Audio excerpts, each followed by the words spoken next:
The Patriotic Monument of Meghalaya is going to be transformed into an aesthetic delight with the incorporation of the gigantic figures of the three freedom fighters, Utirot Singh Sem, Ukyang Nongba, and Patogen and Sangma at the premises of the Arts and Culture Department at State Central Library in Shillong.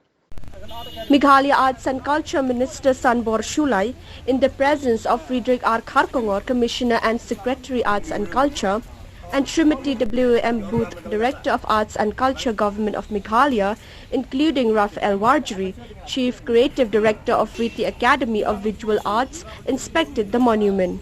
Warjri will execute the project. The new monument will boost the morale of the youth and inspire the elegance for the state and the country on the auspicious period of the 50th anniversary of statehood of Meghalaya and the 75th anniversary of national freedom struggle, Azadi Ki Amrit Mahotsav.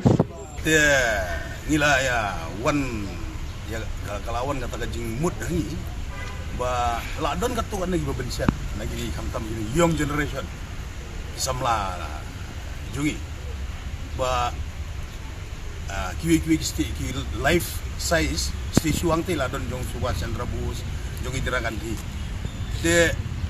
Kiai jumut ba habagiwan bu sentiu pat yau kiang nong ba terusing bat padon semua Indian statue kulong besang monument sangnya te nga hadin mangla simti kumu minister rapat barang ngla sode begini sina beno full size statue jong hilai ngut ki klawat jong i nong ya kun ya lai lu na lu terusing yang nombak berpatakan semua. Dia kebosnat ada jadi tristom dengan di officer, Patriotic Monument director. Dia nilai initiate sebuah concern department. Nilai yo cuma mentah ke first phase lai pulak. Tiba Rafael ila senang yang ngakam. But nila aipur buat lai benai bayin pendek.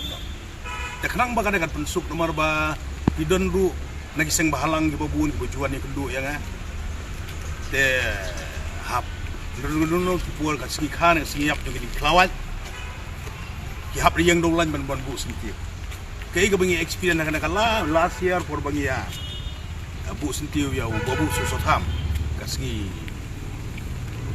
yap jong te ki hapan gibabun giseng bahalang kiwan ban ya kan bawa buram.